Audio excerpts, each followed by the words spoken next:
Renungan Hari Minggu Biasa ke-15 tahun A, Minggu 16 Juli 2023, menjadi tempat yang subur bagi sabda Allah.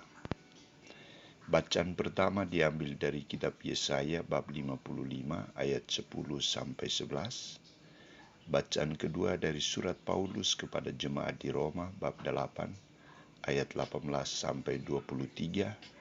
Dan bacaan Injil dari Injil Matius bab 13 ayat 1-23.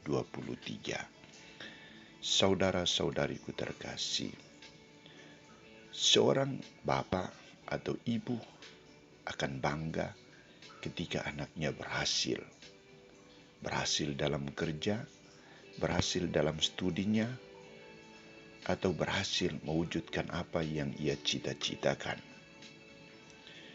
Di samping itu, seorang ayah atau ibu akan merasa kecewa, terpukul bila anaknya gagal.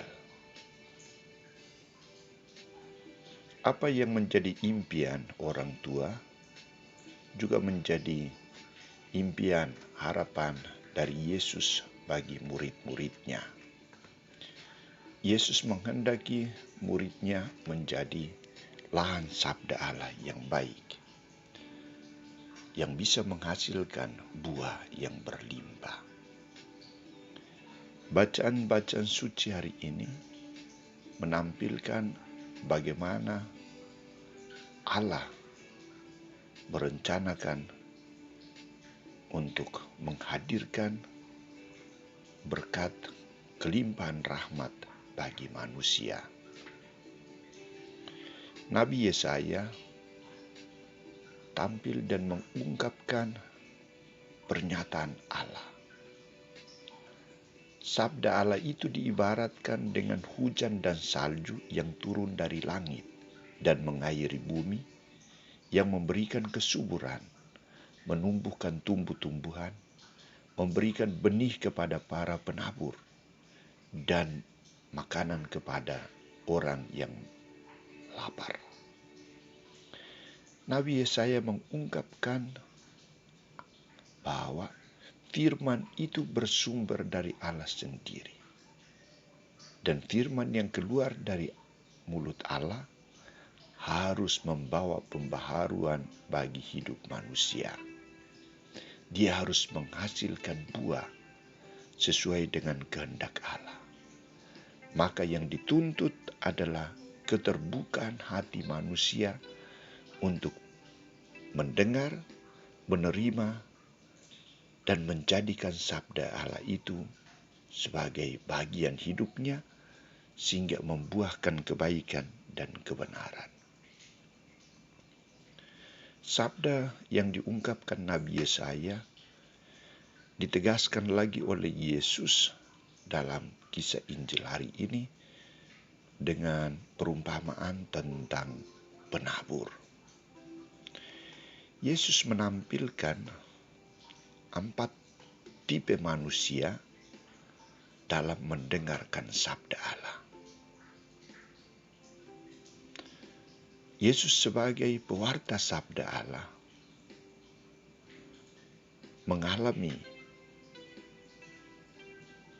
dan akhirnya ia menggambarkan 4 lahan sabda Allah yang dimiliki oleh manusia. Pertama, benih yang jatuh di jalan, lalu burung-burung datang dan memakannya. Benih itu tidak bertahan lama karena cepat dimakan oleh dunia. Sabda itu tidak berakar dalam manusia karena mudah dirampas, mudah direbut oleh kekuasaan dunia. Kedua, benih yang jatuh di tanah yang berbatu-batu. Gambaran tipe manusia yang antusias untuk mendengar, tetapi sabda itu tidak berakar dan bertahan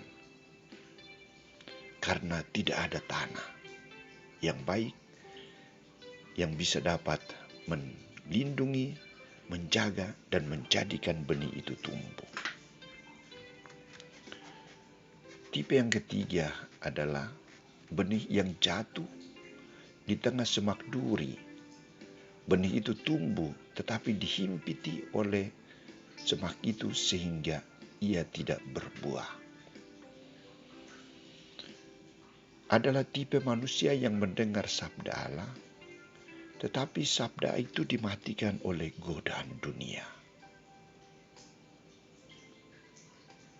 Tipe yang keempat adalah benih yang jatuh di tanah yang baik dan subur.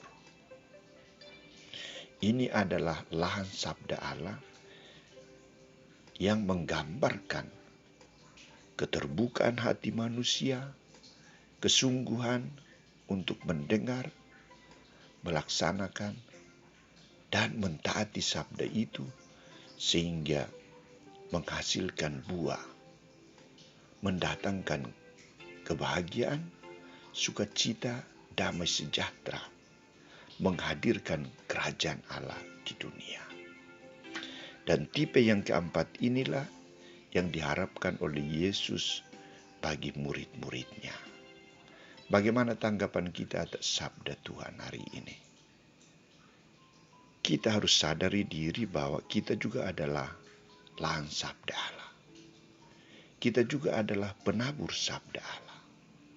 Maka tuntutan bagi kita adalah membuka diri, mendengarkan sabda Allah. Membuka diri, merenungkan sabda Allah. Bukan hanya sebatas mendengar dan merenung, tetapi kita dituntut untuk menjadi pelaku sabda Allah. Menjadikan sabda itu sebagai kekuatan hidup kita, sumber dasar iman kita.